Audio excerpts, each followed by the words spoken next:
નમસ્કાર, આપ જોઈ રહ્યા છો લખત ન્યૂઝ અપડેટ ચેનલ। તમામ સમાચાર અને અપડેટ મેળવવા માટે ચેનલને સબસ્ક્રાઇબ કરો અને બેલ આઇકન પર ક્લિક કરો જેથી તમામ સમાચાર અને અપડેટ તમને મળી રહે। ગીર સોમનાથ પોલીસ સ્ટાફ દ્વારા સપાટો બોલાવી નાઇટ કોમ્બિંગ કરી 2 મહિનાથી નાસ્તા પડતા આરોપીઓ સહિત 13 આરોપીઓને ઝડપી લઈ પ્રોહિબિશન એક્ટ મુજબ ફરિયાદ દાખલ કરી। ગુજરાત રાજ્યમાં દારૂ જુગારની પ્રવૃત્તિને ડામવા પોલીસ દ્વારા કમર કસી એમ તેવી કામગીરી કરવામાં આવી।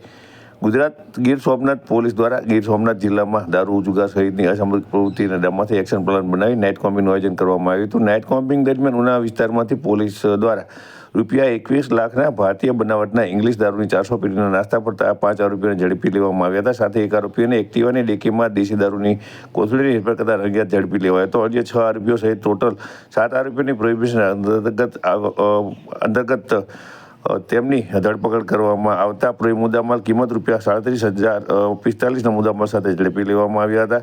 ગીર સોમનાથ પોલીસ દ્વારા નાઇટ કોમ્બિંગ દરમિયાન નાસ્તા પડતા સહિત પ્રોહી એક્ટ મુજબ ટોટલ 13 આરોપીઓને પકડેલી કાયદેસરની કાર્યવાહી કરવામાં આવતા ગીર સોમનાથ જિલ્લામાં અસામાજિક તત્વોમાં ફફડાટ ફેલાયો છે।